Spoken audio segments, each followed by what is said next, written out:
Hi everyone. So in this lesson, you'll be learning about the different components that you can do and use when you're making a funk, Phonk, not Funk. Just to make that distinction here. Funk, which is like the drifting, car drifting music that's been recently pretty popular, and how we can make something of that genre. Usually, compared to some other music genres, funk is a lot more, I would say, repetitive. Sometimes it's a lot more narrow than the other genres when it comes to composition and musicality. For instance, if you listen to a lot of the different funk songs, they tend to use the same instruments, like the bells, the synth bells, um, or cowbells, and then you sometimes just hear very hard-hitting drums, and you sometimes hear some, background, pretty quick, fast-paced, like rap acapellas. You probably can't really know what they're saying in those funk music, but it is something that is characteristically embedded into this music genre. So here I'm an example of what I have made, and I use a sample, one-shot samples from SKXLL. And here, basically, I was able to get, his cowbell. I chopped up his melody here, so I only actually used a one shot from his sample library of different options to use. Um, but I was able to get two of his different cowbell sounds, and I made a melody out of it. I used my own other one-shot drums that I've used in the past. Then also some other snares and some effects here, the sword effect, the tambourine effect, most of which are all from SKXLL.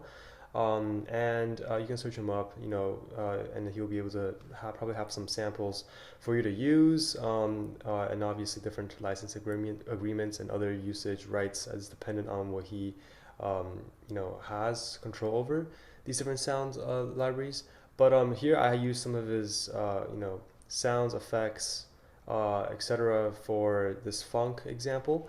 And here I just want to make sure that this is something that it's not complete. As you can see on here, usually when you make a song, you don't want it to be peaking, which means that it's exceeding the zero point 0.0 decibels level. When it's red or orange, you know it's peaking. But for the sake of this video, I will just kind of cover, how to make a funk music before all the mixing and mastering, so you can get a raw sense of what it is like for me at least, to make a music like this. So before we begin, I think if you're new to this genre, I would recommend you to maybe look at some examples online. Just search up funk music and go on YouTube, or maybe in whatever music listening platform that you prefer, and then get a sense of what kind of timbre and vibe funk music provides you with. And hopefully, you can try to copy it or encapsulate that sense of energy that the music or the beat inspires you with. For me, that's what I did, and eventually I was able to find, like I said before, these different cowbell sounds. I'll basically play it for you really quickly. So for this one, this is what a cowbell sounds like. And then for this one, which is the other cowbell, which I chose to use, so that there's two different counter melodies that are acting in unison, is this. For me, the reason why I chose two different cowbells um, is because I think, as you just heard, this lower cowbell down here, the frequency and the sound texture is a lot lower and dimmer and damper when compared to this other cowbell sound. So when you have them together, they won't clash in terms of frequency as much if you were to space them out in a strategic way.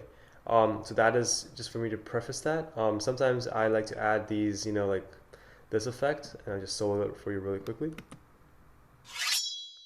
This is basically a sword sound, whatever. I just added it because it sounds cool. It can also be like a very quick transition. Make sure that you have this transition sound, right on the beat. That's usually what I do. Or make it so that it's not off beat. Sometimes with these samples, it's hard for you to really line it up and have that be on the first downbeat of this new transition. So I mean, you can probably see here, it's not on the grid at all. It's just that I have to move it around and maneuver it. So that's how I did it. You can have different other approaches to making, your use of samples sounds. I also had some tambourines just for because I heard some tambourines on some other funk music examples. And I also found this from SKXLL of a acapella. I use this as a hip hop backing track that's in pretty quick pace in the background of the beat that you hear in some funk music. I'll just play it for you really quickly here. It's the Prince of Darkness, Antichrist, come get you some. It's the Prince of Darkness, Antichrist, come get you some. So it's kind of repetitive in terms of what he's saying, but again, it's not the most kind of standout point of the beat. It's there as like a supporting character, in my opinion.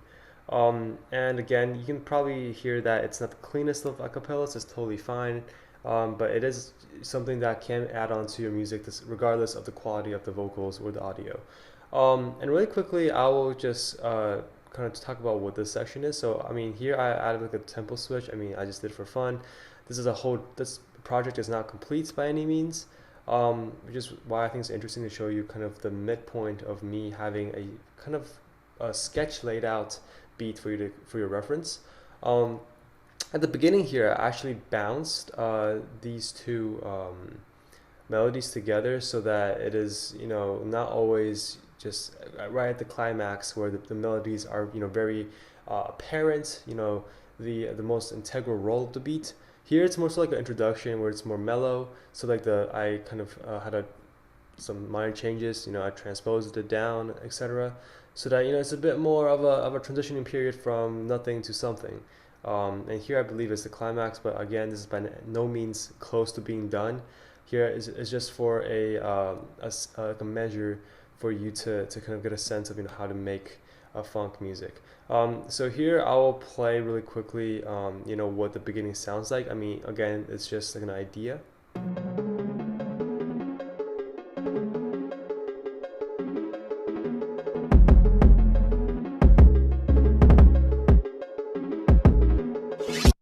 Again, know how this number here is peaking, so don't do that when you are trying to finish a project.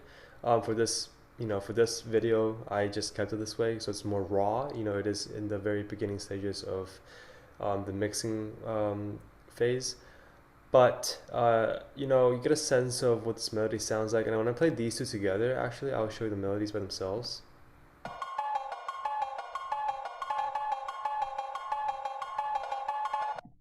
I personally felt like it's, for funk, usually even within, let's say, an 8-bar measure or a 4-bar measure, the melody actually repeats quite a lot. So that's why for this higher frequency or higher sounding cowbell, I use this more like a repetitive kind of a melody to kind of convey that sense of tempo. Here is the lower the cowbell with a lower note, with a lower frequency, as like more like a backup roll that supports the previous melody that I just showed you.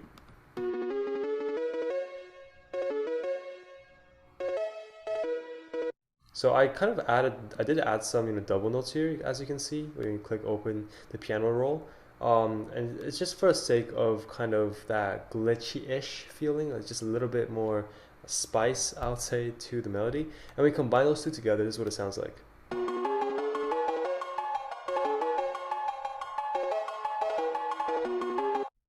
And then I'll play the whole thing all together from up until, I'll say, here, which is where it's more so complete than the other parts of this music.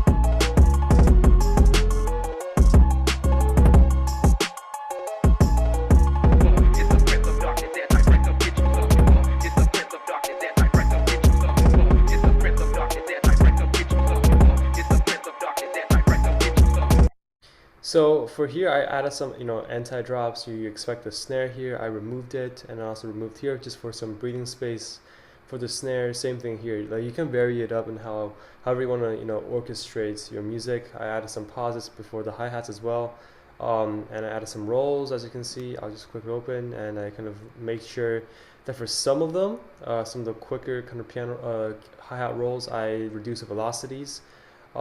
Here, using this tool right here.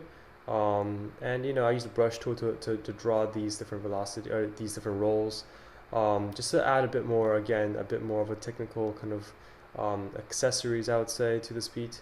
And over here, for example, some ideas you can kind of build off of is,